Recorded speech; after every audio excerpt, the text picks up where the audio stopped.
is reasonable, valid, and necessary, and the HUD complaint is, in all respects, unwarranted. The issue of unlicensed treatment facilities and unsupervised residential facilities is compounded by the high incidence of failure of treatment and the social effects that result, in our case, in the city of Prescott.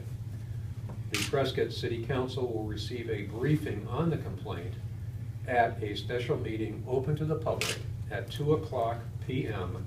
Tuesday, January 6th, 2015, in the council chambers, which are at 201 South Cortez Street in Prescott, Arizona.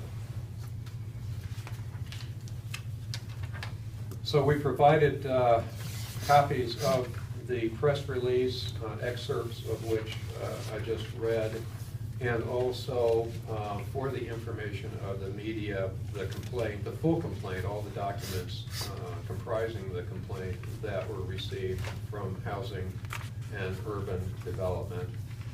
And it's our purpose today to communicate this important information to the media with the hope of raising community awareness about this particular issue and the city's actions which have been taken to date to deal with it in a responsible, lawful manner. Prior to receipt of the complaint, Craig, had you or any Prescott City official been contacted by HUD?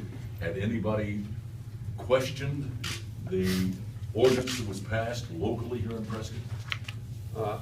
I have not been contacted.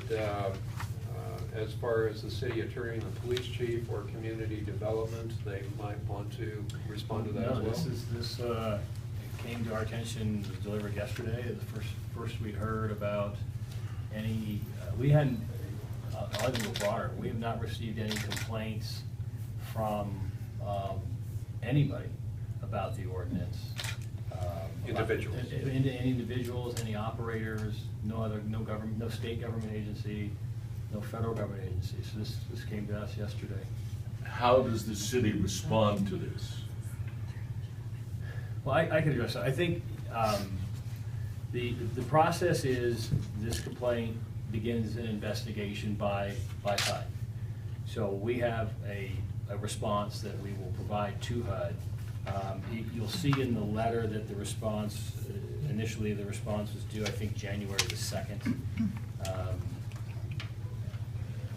And we already spoke with the investigator yesterday. He's agreed that we have at least until January the 9th to provide a response. And if we need extra time, they're willing to provide that. So we will be providing a response to the particulars of the complaint, which is really the 2-page document in the middle of the packet. We'll be providing a response, both a written response as well as documents supporting the city's position in the matter. Beyond that, on the January 6th council meeting, we'll be able to provide more information as to sort of the details of the response. John, you said you had been in contact with an investigator from HUD. Was that a telephonic communication? Had someone actually physically been in Prescott? No, we called them yesterday. You'll see that there is in the packet of information at the, I think it's the very last page, it tells us the HUD investigator contact information. So the actual investigator is not the guy listed there. But we made a phone call yesterday specifically about the response date that that HUD initially put in the complaint. I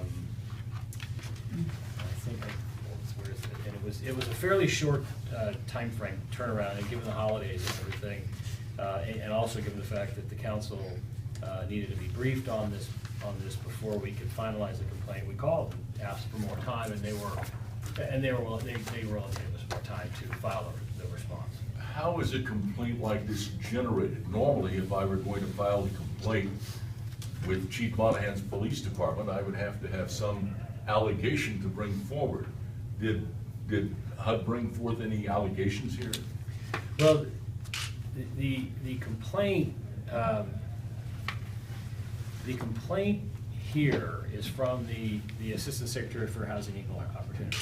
So that's, you'll see on the complaint Well, itself. is he alleging that someone has been harmed by this? Well, that's what it says. If you'll see that the complaint is from the Secretary, Assistant Secretary for Fair Housing and Equal Opportunity, it goes through then HUD, who says in their cover letter, we received a formal complaint. Well, the formal complaint is from one government agency to another government agency, and then that complaint comes to us and we respond. We don't know, you could make some assumptions, but we don't know from whom a complaint, if anyone, came to the Assistant Secretary from someone local, or if this was just done on their own. We don't know that because it doesn't say that anywhere in. And we will ultimately, we may discover from where the complaint originated, we may not. So somebody could have anonymously made the complaints to the Assistant Secretary and they picked up on it? Is that what you're saying? Well, again, that would be speculation. We don't really know, we don't know if, where the complaint originated, other than the Assistant Secretary. As far as we know now, the Assistant Secretary, otherwise we'd just be speculating from where it came. It could be anonymous, it could be not anonymous, and they just declined to name the original person who may have brought it to their attention. We don't know that. We'd be speculating if we made that kind of comment. Okay, in your packet, there's this invitation to conciliation. Is that something that the city is considering doing? Well, at this, right now, and at the council meeting, we're not going to talk about legal strategy in public. So we really can't really address that point. But I can say that our office, City Attorney's Office, is in the process of collecting documents, supportive documents, and working on a response to the complaint. And let me just sort of go one step further. The process, and this will go into more detail on the 6th, but the process is, this is an investigation. This complaint starts an investigation. We will respond. The investigation will then ensue. At some point, the HUD will make a finding, either upholding the complaint or dismissing the complaint, after which, again, we'll see how it turns out. Before passing the ordinance, can anyone address if you had consulted with HUD specifically on, they seem to have an issue of the maximum residence of 6. Had there been any official or unofficial consultation with anyone from HUD? Well, we actually used information from HUD's website to help come up with the ordinance. In particular, the separation or buffer distance requirement. The HUD website and HUD pamphlet discusses that they generally frown upon these sort of buffer or separation requirements. However, if group homes, and in this particular instance, if group homes for the disabled tend to be clustering in particular areas, then there is an exception to that, and I don't even call it a rule, that preference, or that HUD prefers, again, not to have these separation requirements. But there are exceptions. And how about in terms of the number of residents? Well, again, we'll get into great detail, or greater detail, I think, on the 6th and beyond. But the number, I don't think is the number 6 people living in what we call small community residences, or how we define single housekeeping units, which we don't use the term family anymore. We use the term single housekeeping unit. The number 6 is fairly common and fairly well accepted in the States. In fact, in the United States, in fact, there are many communities with smaller numbers, 4 and 5, because households, as a general rule, are getting smaller and smaller. I think Prescott's per household per capita is something like 1 point, I don't know the exact number, but I believe it's less than 2. 1.6. 1.6. So, you know, our average here in this city is fewer than 2 people per single-family residence. So, needless to say, when you get a chance to read the complaint, we generally, I will say this, we generally disagree with their conclusions about, and because for the most part, their conclusions are very general. They don't make a lot of specific factual findings. That's what the investigation is intended to do. Yeah, and in the consideration of the ordinance, as city attorney has pointed out, there was discussion of the number of persons, and there was discussion about the distinction between, you know, for lack of better terminology, a traditional family and unrelated persons. And the distinction here is unrelated persons living in a housekeeping unit. Just to clarify, HUD and the federal government recognizes alcoholism and drug addiction as a disability? Yes, generally speaking, yes. There are exceptions in the Fair Housing Act for persons illegally using controlled substances aren't entitled to protections of the Fair Housing Act. There is a specific exception in the Fair Housing Act. However, what we're talking about generally in this instance are people who have presumably stopped using controlled substances. So those people under the federal law are entitled to Fair Housing Act protections as being disabled, yes. How has the ordinance affected the community? Has it been a positive effect so far? Has it made a difference at all? What has this done for the city of Prescott? Generally speaking, I would say that it has been positive in addressing the clustering issue. A large portion of the industry has come into compliance, voluntary compliance with the ordinance, and has been working with the city, but there are still those who don't recognize the city in this and have chosen to fly under the radar, if you will. But generally speaking, I believe it's been a positive start to addressing the issue in Prescott. Could I ask anybody here, do we have any current numbers on how many of these homes there are in Prescott? I understand there's a 200-bed unit that's going to go up over here on Sunset Avenue somewhere that's going to open soon. Well, the working number of, let's call them residential sites within single-family neighborhoods is about 150. These are where individuals reside, you know, during treatment. 150 is a good number. There are indications that the number may be more. There is also evidence that the number has been growing. Do you have a rough idea of total number of individuals? We don't have that.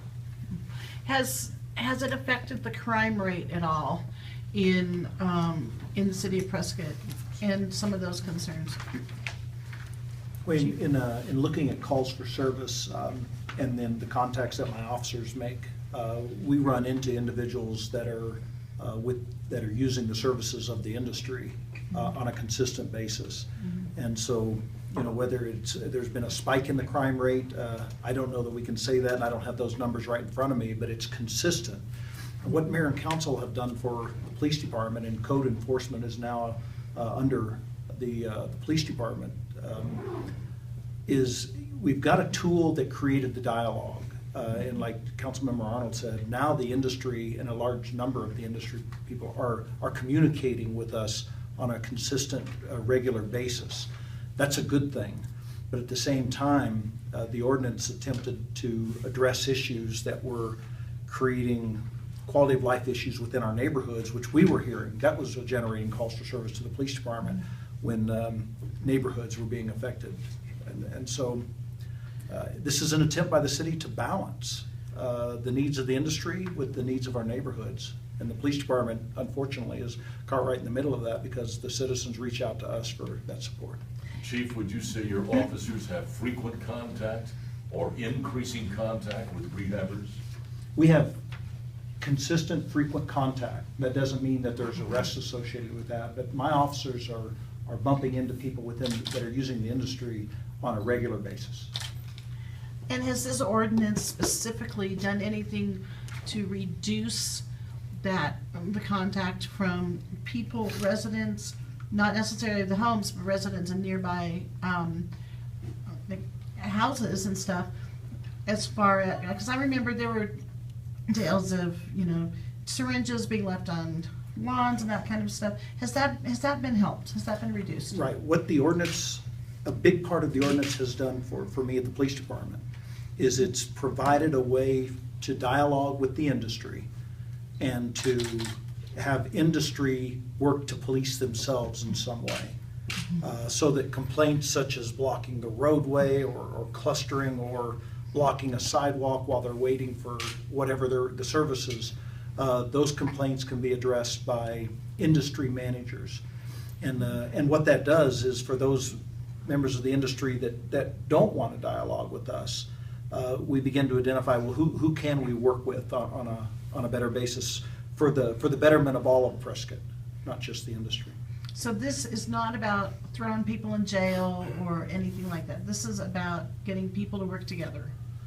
Right, and one of the things that the complaint doesn't appear to take into account is at any given time, 1 in 40 people in Prescott, if we look at our population around 42,000, 1 in 40 is here for rehab. And I think HUD may not realize that our mayor and council is trying to get the balance because of the number that we have here. We have a significant number of folks that come here for that purpose. Can anybody comment on community complaints, Prescott residents complaining about group homes in their neighborhoods? Do you have any information on that, Craig? Well, I think you on the media side probably have as good a grip as any. Letters to the editors and call-ins to shows and things like that. The community is concerned. The community is expressing itself. The community wants to see balance. And, I think that from the city side, it's a topic which certainly has been active. It's not going away.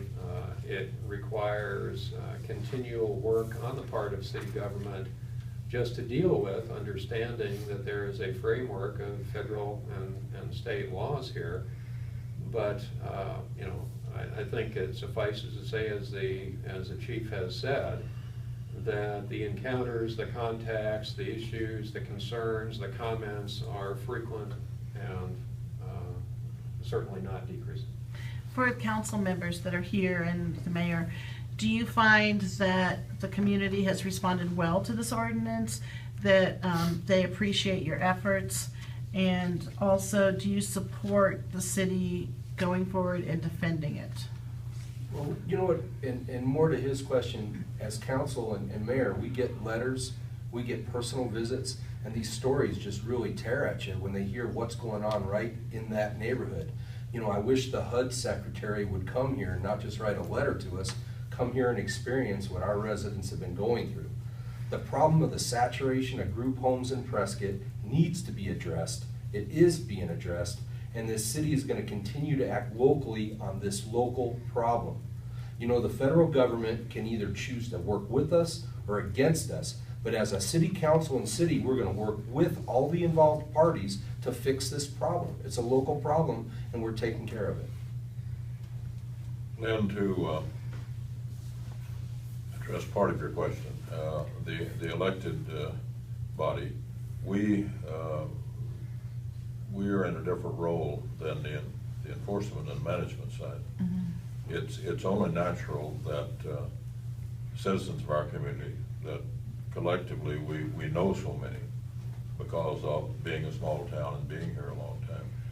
There's more openness between the citizenry and the elected body than probably there is with the management and enforcement side.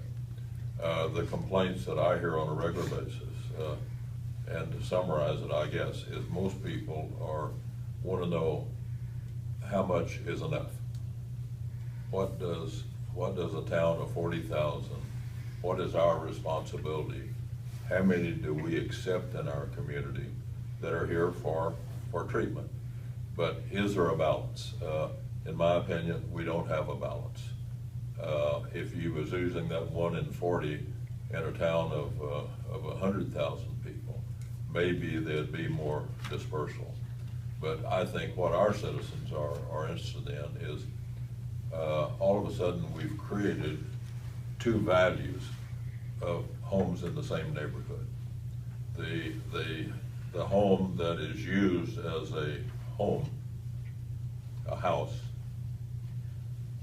has a great value if you look at return on investment because of the business activity that's going on in that neighborhood has increased the value of that home considerably, where the home on each side has decreased considerably because that's not the type of community that you would normally expect in Prescott, Arizona.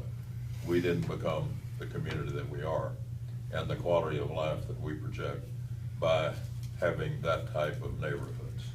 And that's where the 1,200 foot seemed to be a reasonable thing. You would like to think that one home in a block would be, maybe that's a fair, and it would affect two people or two homes, one on each side tremendously, as opposed to maybe some down the street. But when you see the type of activity of 6 or 8 individuals with not much to do, and what they do with their spare time, you find an unusual activity in the neighborhood. And so from, I think, the elected side, that's generally where we are approached from the homeowners in our community. That is this, we didn't know about this when we moved here. I didn't know about it either. Mm-hmm. And what we're trying to do is at least find some balance that everybody can live with. And again, I think if there had been an investigation of some type, rather than reacting to a complaint, that maybe we wouldn't be having this conversation here today. But I think it's the city's position, and Chris and Charlie can speak for themselves, but we want to be ahead of the game, not reacting to this. Mm-hmm. And that's why we wanted today, just a few hours after we were notified of this, to go to the public and say, this is what's happening. And we're going to react to it because I think that's what our citizens want us to do. And Mayor, generally I would agree. The ordinance is what the city was able to do under the confines of US and state law. Does it go far enough? The answer in my opinion is no, but it's not something that's in the hands of the city necessarily to do. Ultimately, the outcome is going to be looking to improve standards of care, which will increase the outcomes, licensing of all facilities associated in the industry, and legislation driven by the state in conjunction with the cities and towns and the industry to accomplish those goals. And to your question, Lynn, I support our staff's position and the city's position. We will go through this investigation process, and I'm confident that the city will prevail, that our ordinance was drafted properly and it's enforceable. And it will be one of the many steps that the city is taking and the state is taking to improve the industry and to improve our community. Are you reaching out to elected officials at the state and federal level to help with this response to the complaint? Yes.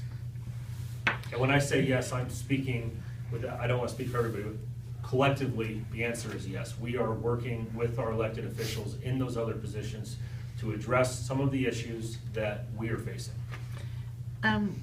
Attorney Paladini, this is a complaint, it's not a lawsuit of any sort, is that correct? Correct. And it's going to be an investigation at this point.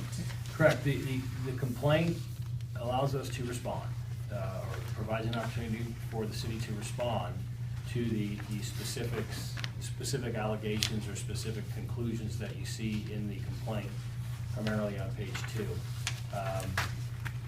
of the where it says housing discrimination complaint, there's 3 pages. The first is really sort of some of the formalities. Page 2 is really the substance, and page 3 is a few more formalities. So what the city will do by mid-January at the latest is provide a written response along with documents supporting or contradicting, if you will, the allegations and conclusions in the complaint, at which point then the federal government will then conduct an investigation based on that. There may be more information requested. There is a data information sheet that they will send us if they seek more information. So we don't anticipate that once we respond that that any resolution will occur quickly. I mean, the federal government will do what it does, take whatever time it takes, and conduct its investigation and come back with some sort of conclusion, at which point there are a number of, depending on the conclusion, a number of options, but I don't want to speculate at this because at this point. Excuse me, doesn't it say on the first page that the response should be within 10 days? Yeah, it does. And like I said, we called the investigator, and because of the holidays, because of the holidays, 2, because of the substantial amount of information we're going to need to collect up, and 3, because as a city government, we can't sort of proceed forward unless we brief our client, which the city council speaks for the city. So given, again, the holidays and people being away and all, the earliest we could meet with the council is January the 6th. And so we got an extension at least till January 9. Okay. In the meantime, we will be preparing a draft and collecting of documents. And again, I think the investigator was pretty understanding, and so he even said if we need more time as of the 9th, that we could call him and ask him, and they would be grant us another week or so. So I suspect we'll probably file our response sometime in January 15, give or take. Were you aware at all that they were looking at this? And so they didn't give you any advance warning that they were going to file this complaint? Well, again, the complaint is simply, it starts the process. So, and the process is an investigation to begin with, our response and the investigation. So it's not unusual to get a complaint. Again, it's not a lawsuit, it's not in any kind of court of law, it's simply a complaint asking for us to respond to their allegations and conclusions. Okay. Done?